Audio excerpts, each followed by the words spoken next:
Hello मेरे दोस्तों, मेरे भाइयों, कैसे हैं आप लोग। आशा करता हूँ आप लोग स्वस्थ होंगे।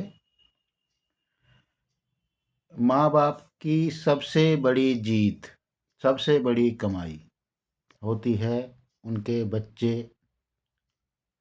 कामयाब हो जाएं, अपने पैरों पे खड़े हो जाएं, अच्छी पोस्ट पे जॉब करें या बिजनेस करें। वो सबसे अच्छी कमाई होती है, चाहे वो गरीब हो माँ बाप या अमीर हो। अगर आपका बच्चा कामयाब हो जाता है तो दुनिया कहेगी, अरे भाई ये तो उसका लड़का जाता है भाई, बहुत अच्छा लड़का है, कोई ऐब नहीं है, बड़ा अच्छा लड़का है भाई, अच्छी पोस्ट पे है, पढ़ लिख के बहुत अच्छा कामयाब हो गया। उस समय माँ बाप की जो खुशी होती है वो अलग ही होती है। उसके सामने सब दौलत फीकी है, उस चीज़ के सामने सारी दौलत, धन दौलत फीकी है। अगर आपका बेटा या बेटी गलत राह पे चली जाती है, गलत संगत में पड़ जाती है, आपके पास में दौलत है बहुत, लेकिन बच्चा आपका गलत राह पे चला गया, तो माँ बाप का जिंदगी बेकार हो जाती है।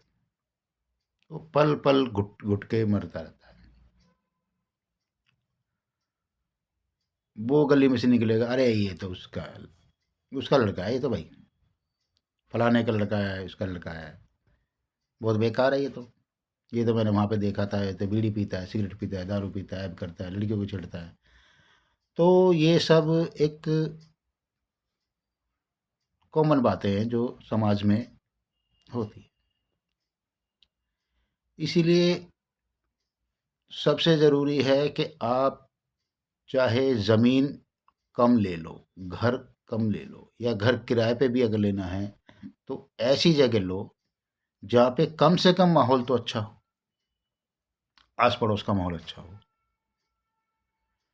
क्योंकि बहुत संगत का जो बच्चों पे पड़ता है वो स्टार्टिंग में ही पड़ता है, घर से ही, गली से ही, मोहल्ले से ही। आप अपनी जगह बिल्कुल सही हो, बच्चों को अच्छी शिक्षा दे रहे हो, बच्चे बढ़ रहे हो, लेकिन पड़ोस में वो दारू पी रहा है, सिगरेट पी रहा है, गाली दे रहा है, तो वो चीज़ें एक अ, वो गाली देते हैं तो हमारे बच्चे उस चीज़ को सुनते हैं और वो उस चीज़ को अपने अंदर एब्जॉर्ब कर लेते हैं। इसीलिए अच्छे माहौल में रहो, अपने बच्चों को अच्छी शिक्षा दो, उनको समझाओ, उनके पास बैठो, आप उनके पास बैठो, उनको उनसे बातें करो, उनके उनके मन में क्या चल रहा है वो एक बार देखो।